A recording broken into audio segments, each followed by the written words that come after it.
Hey everybody, this is Lisa Harper, and you are listening to the Not Ready Yet Curating Conversations for the Aging Journey podcast. This is the show that changes the conversations we have with our loved ones about aging and life decisions.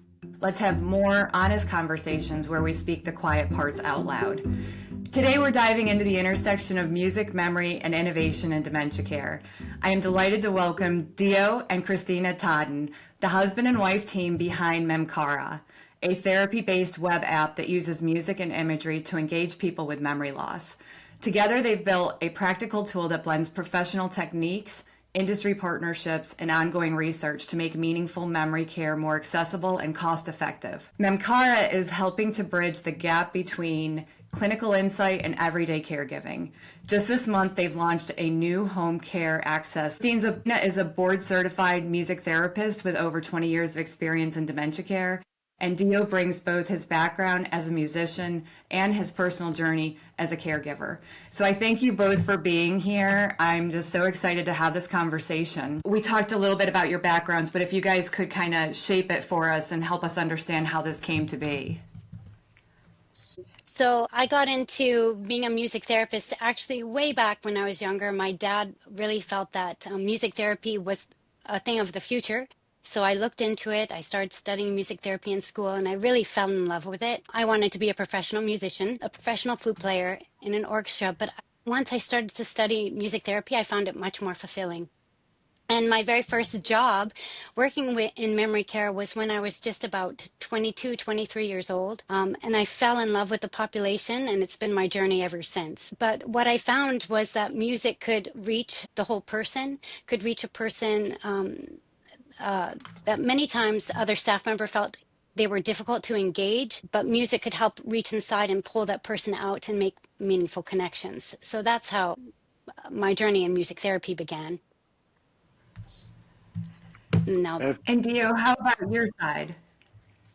Yeah, for myself, I had both my grandmas that had dementia, and for me, it was very personal. I wanted to be part of something that could help in ways that I didn't have access to help. So it was kind of ironic because we have, of course, being married to a music therapist, had this great access to have both my grandmas receive some of this valuable therapy. But what I found was that there was a real limitation in terms of if Christina wasn't available to be there and actually provide the therapy, even though she tried to demonstrate and teach the entire family, there were always limitations in terms of how we understood that and in terms of what we could actually accomplish. And even with my background as a musician, there were a lot of concepts and a lot of techniques that were difficult for me to grasp in terms of how to make a connection with with my grandmas and have like a meaningful session with them. So I was definitely very motivated to see if there was a way that we could scale what Christina could offer so that if she's not able to be with the client in person, then how could what she does be of benefit? So we really saw the relationship as providing that therapy to scale it to many more people. And then really the vision was to make people like myself who aren't professional therapists but our family caregivers, how could we be the facilitator of that care? So that's how we started to work together on this project.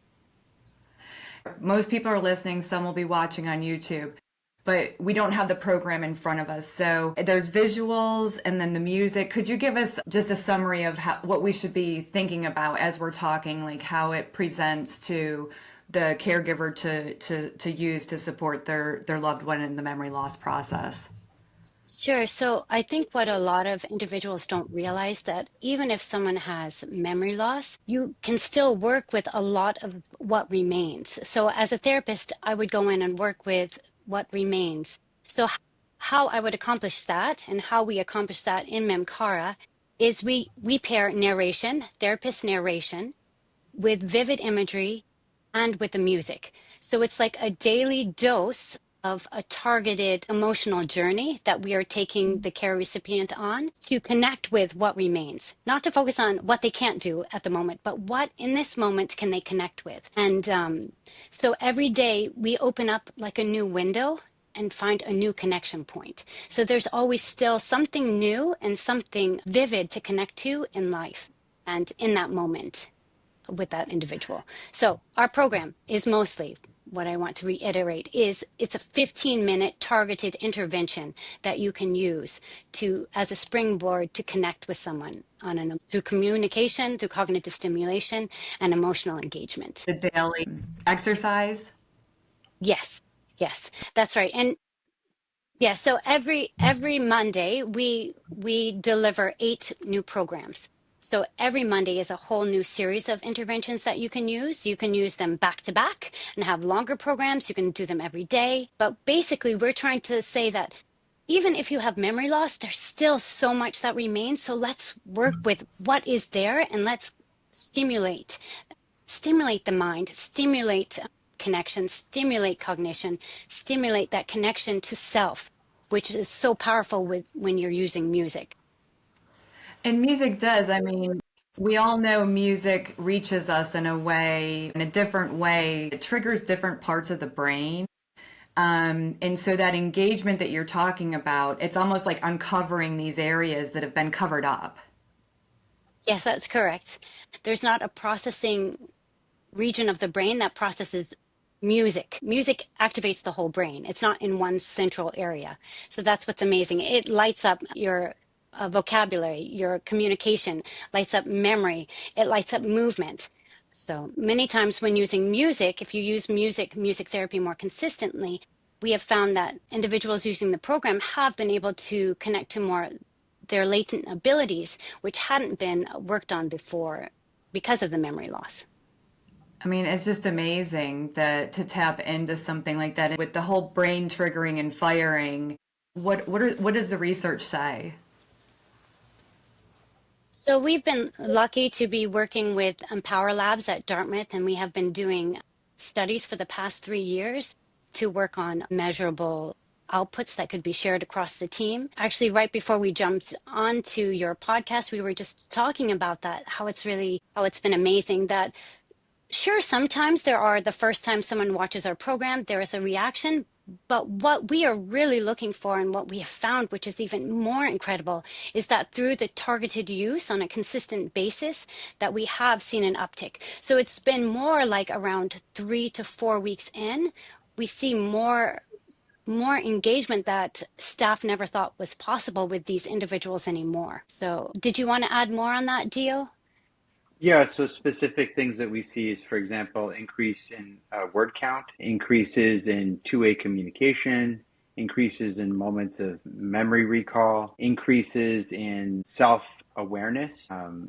It really depends on the stage of dementia, how severe that is for the individual, but that's what the early indicators are of the study. So of the study results that we've done, we aim to expand that. We're actually applying to the NIH, hopefully to get grants to make wider studies so we can have a larger sampling. But even from the samples that we do have, we can document responses that definitely indicate exactly what I told you. I mean, that's amazing. Is there a time that you guys prescribe to do it, or really is it just upon whatever fits into somebody's world as the caregiver is leading this? I think wherever it fits in the world of the caregiver leading the session. So you can do the program first thing in the morning and try to set the tone for the day for both the caregiver and the care recipient. Sort of just set the tone, make that connection in the morning. But we've also found it very effective. In fact, the study that we just did this summer was specifically using the program at sundowning and to try to use it right before the moment of when you feel that agitation normally occurs.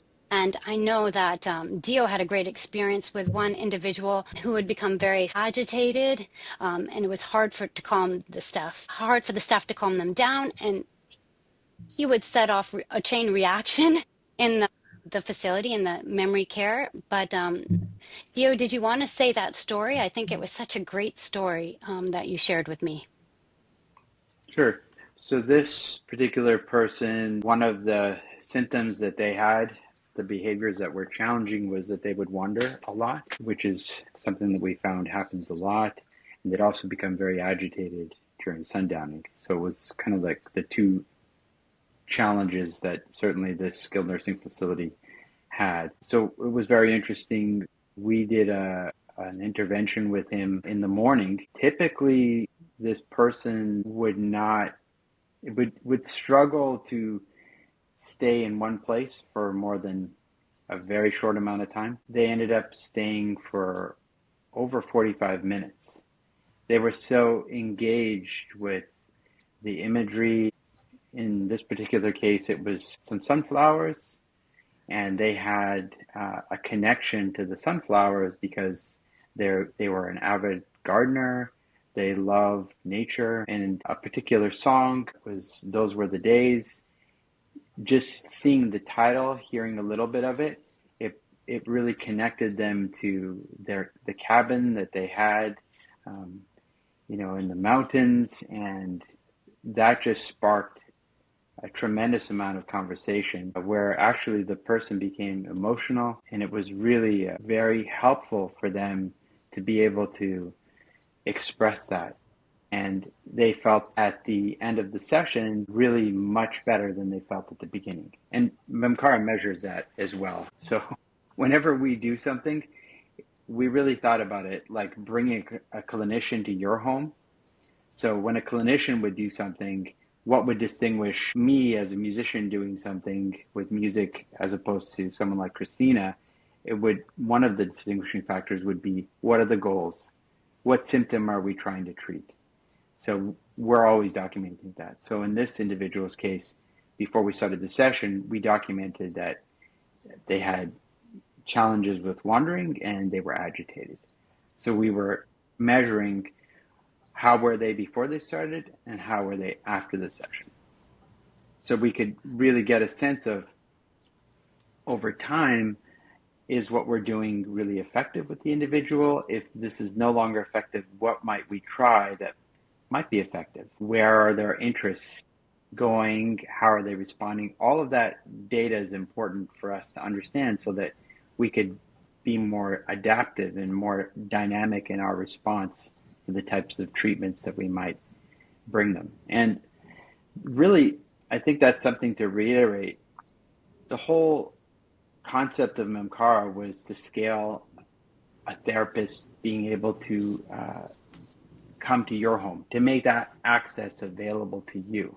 So it gives you a moment to have some reprieve and to have somebody that can have that connection to your loved one so that you can be there, you can help facilitate it. That's really up to you, but you can use it in different ways. But the point is having that kind of access to a professional therapist to bring the experience that they've been able to learn and employ over time to allow you to actually be able to call on that anytime you needed it. And I just want to say, from a personal point of view, I think, as I described in the beginning, when Christina was not available, we struggled as a family, even being, married to a music therapist, to actually make use of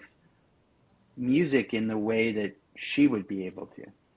So I think it's not that we're trying to teach people how to do this, because we really recognize that there's a real limitation. Like, oh, I'll get you to do what I've been able to learn in, 20, 25 years in a few sessions. And I realized, like, that is a really nice thought, but I realized that there were so many limitations to that. My parents were the primary caregivers for my grandma, and they were often very busy. They didn't necessarily have a deep interest to learn about all these different techniques and the various methods. They just wanted to have something that would be helpful to them. And so if they had access to Christina anytime they wanted, I'm sure they would have been, Christina, could you come here? What do we do here? So that's a lot of what's behind the design of what we've done with Memcara, is really to try to provide that ability to have access to something that can help you, have access to something that you know is working so you could use it in a daily routine. It opens the possibilities for you at home as a family caregiver. And I think that's a huge point, is that, so many people maybe doing their own research and trying to find out, what can I do? How can I help? I always try to speak to everyone because I know some people don't know terminology. Christina, would you give us a definition of sundowning? Sundowning is in what we have found in individuals with memory loss in the later parts of the day. It's very common that anxiety levels will go up, I think due to tiredness and due to difficulty of trying to process an unfamiliar world. There's a difficulty trying to fit in and understand. So I think it just wears on your mental ability. So I don't really want to say it's behaviors. It's just How it presents. how it presents. People don't, they're just not, by the end of the day, they're not feeling good because they've gone through a day of struggling to relate. So I think if you can understand, it's just more like they're just struggling to find that anchor point. And if you could just help them find an anchor point, they can feel more calm. So I think it's true in that story that Dio just shared about that one man who always had issues. It was because his whole day was spent trying to find his anchor. And when music was used before that, when he was sort of at the end of his wits for the day, when music was brought in, and music was brought in, the opportunity to listen to him, listen to his needs and his story, flipped the switch. And even for the caregivers at the facility were so surprised that he actually sat for 45 minutes and talked. So that's one of the nice things that even I saw when in earlier studies that we did with Empower Labs and with memory care facilities in our area that participated. There was one gentleman who had permission to participate in the study, and the nurses said, even though his family gave permission, he has such a high level of aggression, don't worry about it. But we did do the program with him, and he never experienced aggression because, again, the music and the imagery helped him find the words to communicate about his life that he was struggling to on his own. So it gave him the opportunity. Music created that lift, lit up pathways throughout his brain, created that lift, and then we capitalized on it with conversation. So he began to tell his story. He talked about what he heard. But I think when someone has memory loss, I think sometimes they feel like, am I being heard? Is what I'm saying correct? And moreover, it's even hard to even retrieve the vocabulary to express what you want to say. So with the music and the imagery, it sort of gives like that audio visual communication board that he could pick things off and communicate. So because he could communicate, his level of aggression went way down. And in fact, he would ask his wife to join the program, and he would tell her stories about his life with her that he was struggling to remember, but the imagery because we use music from a specific time in individuals' lives, we use music from around 15 to 25. That is like the reminiscence bump. The research has shown that music from that era stays more embedded in the memory and more connected with self.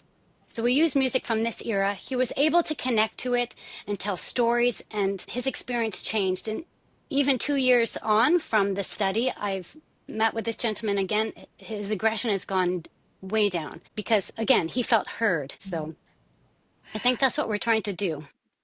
Yeah, it's like these pathways, like you say, you said 15 to 25 years old in our lives. Yes. That's when we have these anchor point, our brain and these paths being dug. And when I was those ages, I was playing songs on repeat. I mean, 1,000,000 times. And just I feel like they become a part of you. It is like a pathway in my brain. And so over time, even when you hear a song from way back, I mean, even on a trip the other week, we were like all driving and something came on. I think I knew every word. I was like, I haven't heard that song and I don't even know how long. And so I do feel it's so interesting how everything kind of still lives and remains. And I can't imagine the frustration that individuals feel when they sense that is disappearing, that they're not able to retrieve those things. And I mean, I can't even imagine. I don't even want to put words to it because the agitation, the frustration, like you say, to open up that, to kind of soften that in a moment of, reminiscing almost, and with the nostalgia of the music and the timing of the videos. And I know, Dio, you mentioned the sunflowers, I think, was part of it. And, some things triggered and took him back somewhere. And it's so beautiful because it's like they can't put the puzzle together on their own. And it's like the music is that catalyst of like, hey, here's the train, get on it. And it's like, it's almost like it opens it up again. And I think it's amazing. You guys have collaborations you already mentioned with Dartmouth College, and then you also do with Universal Music Group. Is that correct? This is That's correct. Everybody hears about music being copyrighted. What does that equal to the product? So I'll start off first and then I'll hand it over to Dio because we both take it from a different angle. I really loved your description about putting the pieces together, how it's difficult when you have memory loss. And so yes, we chose the original artist recording because we're trying as hard as we can to get to the original experience you had when you were a child. That is our goal. What was that song exactly? And the reason is that time in your life, you're defining who you are as a person. And so the music you are listening to at that time is more embedded into that expression of who you are. So when you're later in life and you're struggling to connect, who am I? Where am I? What is happening? Listening to that music is that anchor. And again, we want to have it as close to that original as we can, because you never know what exactly in the song is going to cause the trigger to bring somebody back. You don't know. For example, did you know that even voices are as unique as fingerprints? So even though you can have someone sound like Elvis Presley, there's nothing like the real Elvis Presley. And if someone's struggling to connect, we wanted as close to the original that they experienced as possible. So that was like one of our key founding principles, that we didn't want sound-alikes. We wanted the original because this really matters to this population. We wanted to give them the best. And so that was our drive, but it was a hard road. So I'll let Dio take it from here. So. Yes, definitely the ability to license music is everything that you've heard and more. It's a very unique process to go through, and it has a lot of intricacies. It's a broad license that we did. So we use Imagery as well. That's an expanded license. It's called a sync license. So Universal was very interested to work with us and really focus on how music might be applied in a broader sense, past just entertainment and enjoyment. They wanted to see how could it be applied in a health and wellness application. So we've had a lot of support from them, which is really exciting. And from the music industry more broadly, a lot of support, because I think a lot of people know through personal experience and endless anecdotes about how these, moments of reconnection happen, but how can you really measure these things? So that's the segue to Dartmouth, the people at Empower Labs. The mandate to work together was, how could we do something where we don't alienate the human connection? We actually use technology to enable something that would facilitate and empower human beings, so that the technology is not something that we rely on in a way to replace us, but really enhances what we can do. So, as we discussed it and, we really looked at all the various options, what we all settled on was how could we make a system that would allow us to observe the reactions that happen during therapy sessions and then really be able to make an analysis of those reactions as related to measurable outcomes that have been researched and documented in neuroscience and music therapy. And so that's what we've done essentially with Dartmouth.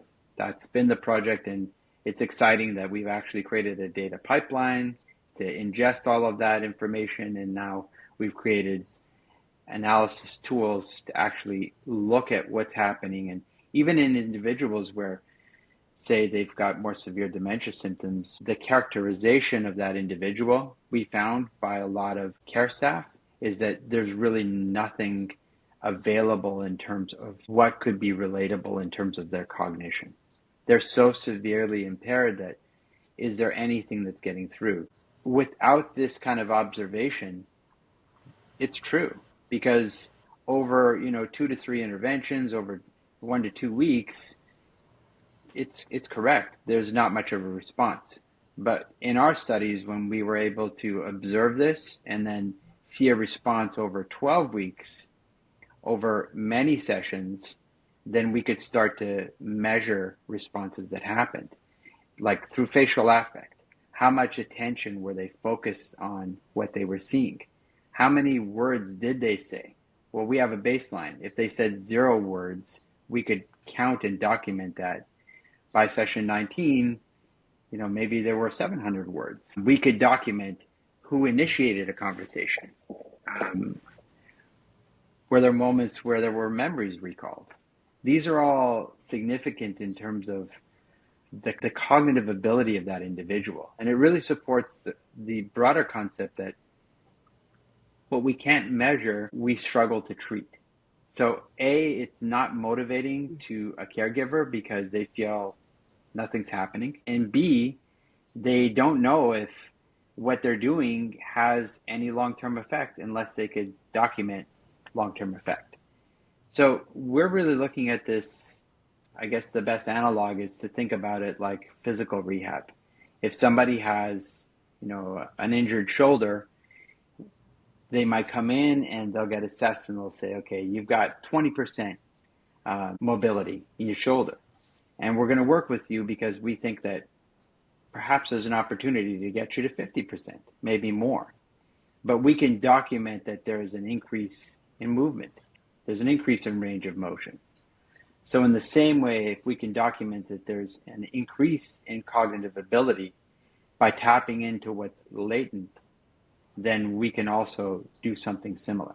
So that's the broad goal of what the research is with Dartmouth College and why it matters. And it matters to get the music industry support because long-known music has this powerful effect.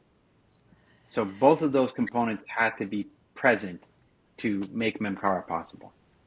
I think a lot of us are starting to think of technology or phones as it's almost a disconnect. And for a lot of people, what I'm hearing you say is this is an engagement. It is a connection, which is just fascinating to me. If you talk about a certain population of, teenagers using a phone versus this, you can have that total disconnection and not processing things. It's almost a numbing. And then this is the opposite. This is firing and retriggering and finding those paths again.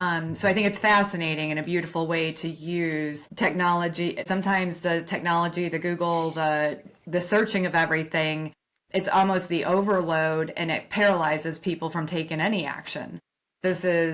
It's a beautiful marriage, both what you just said between your partnership with Universal Music Group and collaborating with Dartmouth College. Together, you guys have created this valuable tool to be able to bring a therapist almost into your home. And on that note, we've talked a little bit about the community setting. I know you guys have talked about skilled nursing facilities and some of the memory care that you've worked with. So can you guys walk through, there's kind of 2 opportunities that Memcara offers.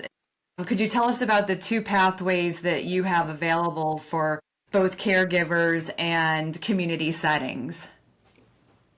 At skilled nursing, it's really great because individuals are entering skilled nursing facilities with higher needs. So the average person entering usually needs more care than 20 years ago. So 20 years ago in skilled nursing, it was very common that there would be groups that many people could attend the group programs, whether it was like entertainment came in, bingo, fall parades, whatever. But today, I would say at least 50% of residents in skilled nursing facilities can't attend those group programs. So what happens to those individuals? What kind of engagement is given to them? So Memcara is great because it's made into daily doses that can be given to make someone feel heard and valued and engaged. And let me tell you, cognition is so very important. Engagement is so very important. It's such a vital component in skilled nursing facilities. I had the experience this summer. My mom went into a skilled nursing facility because of a physical difficulty. She was having difficulty walking because she had a prolonged sickness. And she was in a skilled nursing facility that did not provide that engagement. Her trajectory went downward fast. So it's such a vital component. So Memcara makes that possible for those individuals who aren't able to join the group programs, but still have that human connection, which is important no matter what stage of life you're in. And also, excitingly, it's used not by one department, but Memcara has been used by all departments. The nursing staff, the CNAs, by recreation. Also, it's given to volunteers when volunteers come in to have one-to-one visits. It's a tool to help them understand how do you communicate with someone who might have memory loss or even from a different generation. Like students come in to volunteer. It's nice to have a program ready to help them understand how do you talk to the older adults in respectful ways. Nursing staff uses it to help during sundowning, before sundowning. It's used across the board. Even family members will use it when they come in for a visit. And skilled nursing, it's been really great because it's a ready to go intervention that's available. And staff don't have to rewrite the script every time they go in. It's already been done. And every time they go in, it's like they're opening up a new page in the book. Let's look at this page. Let's talk about this. So it's always something new and engaging, not only for the care recipient, but also for the staff to make their experience always new as well. I love that. And Dio, so somebody that's looking, going, oh my gosh, we need this in our home, in our living room. What does that look like? So I guess I'll say this, at least in our family, and I think many families share this, we wanted to provide the best level of care we could for my grandmas and to keep them at home for as long as we possibly could. It was really important to us. But over time, this became very difficult to do. And a lot of it focused and centered around the challenges that started to present that we weren't really prepared for. Specifically, it became behaviors that were really, over time, became like very, very hard. And so having something that brings a professional into your home where they could provide that interaction that isn't you. So having this reprieve that was based on known strategies that can be effective was really helpful. At least I found it helpful to have access to somebody that didn't focus on that as me and all of my relationships within a family dynamic. They're endless relationships. And I think that many families can attest to that, like a lot of things that are not intended can come up. Oh, yeah. Those things can be very difficult to navigate. So when things happen that cause them to be in a state of heightened anxiety or heightened agitation, it's super helpful to have something that's not you trying to make some intervention where you can change the trajectory of where this is going. that's how I Yeah. found Memcara to be super helpful. And then also past that, it's nice to have something that you could do that became part of the routine. It's like setting the tone of the day. Or like if you know that towards the afternoon things are going to get challenging, it's nice to try to reframe the moment so that there's an opportunity where maybe there'll be a different response. And I will say this also, um, it takes it takes a long time for memory loss to present. There are physiological changes that are happening in the brain. So in the same way, when you're doing interventions with your loved one, it's not reasonable to expect consistent results every time. It's not reasonable to expect fast results. It took a long time to get here. So I think it's important to think about that in terms of what you're doing is trying to build a reserve, trying to access what's latent. And it takes a lot of patience and it takes a lot of perseverance. But it's nice to have help. And so that's really what we're trying to do, is to scale that help and hopefully provide something that can enable you to, get through your day, to get, your loved one through their day and still feel connected, especially for family that would visit that hadn't seen my grandmas in a long time.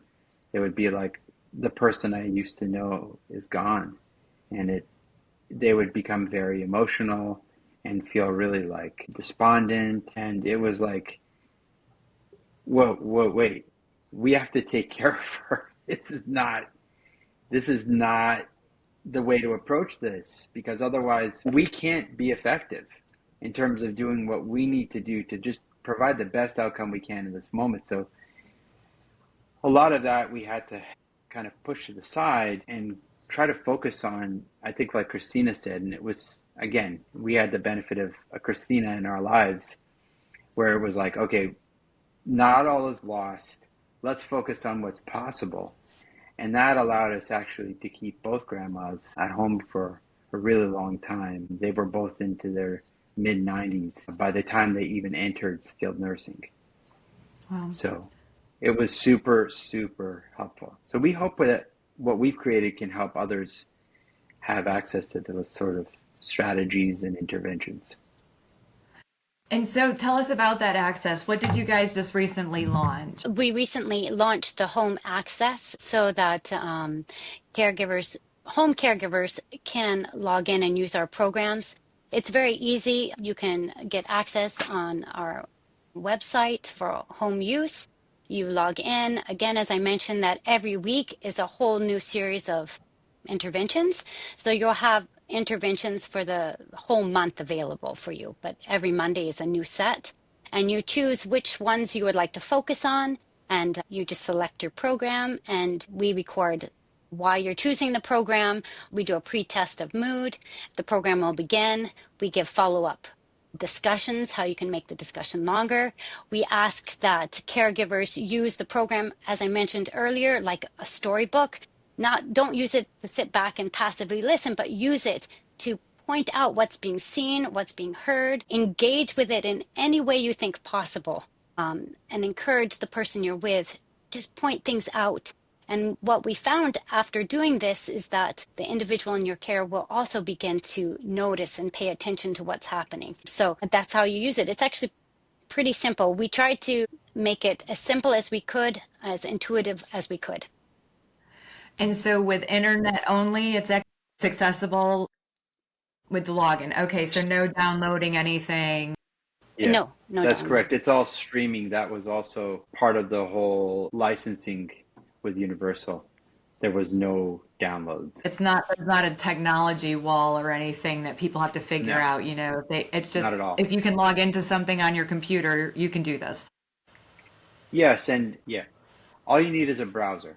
So if you've got a Okay. smart TV, you could go to the smart TV browser and you could just go to memcara.com and log in and you can watch on your smart TV. You can also cast from a tablet or your phone onto the smart TV, or you can connect it, or you could just watch it on a tablet or a laptop.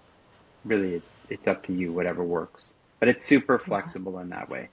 And if you have multiple family members, they can have their own logins so that they're able to have their own experiences documented with, the person they're caring. It gives me the visual of putting it up on the TV and, encouraging movement and starting to dance and move and just triggering and firing. Is there anything that you guys want to make sure we mention that we have not touched upon? Sure, I guess I can take from my side, like my like final advice is don't work with the can'ts, work with the cans. For example, don't work with the individual what they can't do. Like they can't remember this. They can't remember who I am. They can't remember where they are. That doesn't matter. In this moment when you're doing the program, work with what they can do. And secondly, don't focus on inaccuracies. When using Memcara, I've had individuals come up with memories that they thought were memories that weren't quite right, but it was still their attempt to communicate. For example, I had one gentleman mention that when a Frank Sinatra song came on, he was like, oh, Frank Sinatra would come to my house every night for dinner. And maybe it was possible. It is possible, maybe he did. But probably what was happening, my best guess would be his mom probably loved Frank Sinatra and would cook with it. It's probably what Yeah. was happening. But it didn't matter. What mattered was that he was trying to communicate and make connections with not only himself, but he was trying to communicate with his caregiver. So don't focus on the inaccuracies, focus on that goal of they're trying to connect and honor that. And lastly, I think what I found is that it's important to value who they are in that moment. Focus on their human side. When I walked in as a therapist, and maybe this will help for caregivers, in the moment that you do the Memcara, help the person that you're with feel like the most important person in the world in that moment. Can you value them as the most important person in that time? And I think those are my tips as a therapist, and that's what I would always go in with, those 3 points. So from my side, that's what I'd really want to express. How long has Memcara been available? We officially launched July 1st, 2024. Okay. Awesome. Well, I was going to say, I can't wait to see the growth and the impact. We go to medications, we go to a lot of other things, and it's like, this is music, this is visuals, this is, like bonding, there's nostalgia in there. Like, have these moments with your loved ones. It's such a beautiful way to still share a moment that may otherwise feel frustrating through the day. Let this be that moment in your day for both of you, for all of you. So again, I'm a huge fan over here and excited that you guys joined me today so that we can share this with our listeners so that they know this is available. Two things that I would say just on the experience from the caregiving side at home. Say it's important to be patient. This type of therapy is not something that you should look at and go, this is just going to be impactful right away. Also, dementia is something that, unfortunately, the trajectory it's a disease state that's going to decline. So you've always got to be looking for new ways to engage. It doesn't mean that something isn't working if you don't see an instant result. It just takes time. And then the second thing is I'd say, don't be hard on yourself. This is really difficult. Anybody that's tasked with taking care of somebody 24/7 is going to run into challenges. And I think that it can be frustrating on the side of the caregiver, but it's also frustrating on the side of the person that you're caring for, your loved one. And sometimes they end up lashing out, they end up being frustrated, and I think it's difficult to process. And hopefully that's something that as caregivers we learn how to disassociate. I think that's sometimes a new skill, and not take that personally, and try to like Christina said, I think it's really hard when it's your family member to learn that skill. So I hope that everybody gives themselves a chance to succeed. That's it. I think you're it for the person that is counting on you. So hopefully, hopefully you have the support that you need. And if you don't, then hopefully you can find more sources of support and help to really make that successful, as successful as you can be. And like you say, having tools and resources, and I think that's exactly what you guys are to people. It's going to be a game changer. On your website, you have like videos and experiences, and so people can go to memcara.com. Is that correct? Yes, that's correct. There's a lot more there. And I know people listening, it's hard to kind of visualize what's going on. So please make a note to check that website out, and you can go and check out their videos there, and you'll have a higher understanding of, whoa, okay, that's what this equals. And hopefully that's something that maybe can be a solution for you and your family. Well, thank you guys so much. Christina and Dio, amazing partnership, amazing things that you have done together. And again, wish you guys all the best. But thank you very for having much. us Thank today. you. You are so welcome. We have a special offer for Not Ready Yet listeners. Enjoy 25% off any month-to-month or annual Memcara subscription with the promo code NRY25. This is just a little thank you for being part of this journey. Again, visit Memcara, MEMCARA.com, and the promo code is NRY25. That stands for Not Ready Yet 25. Enjoy that discount, and thank you, Memcara, for offering this to our listeners. Thanks for joining me on Not Ready Yet, Curating Conversations for the Aging Journey. If something in this episode gave you clarity or the courage to start an important conversation, or offered a new way to look at things, I hope you'll share it with someone who might need the same encouragement. Remember, navigating aging isn't something we have to do alone or in crisis.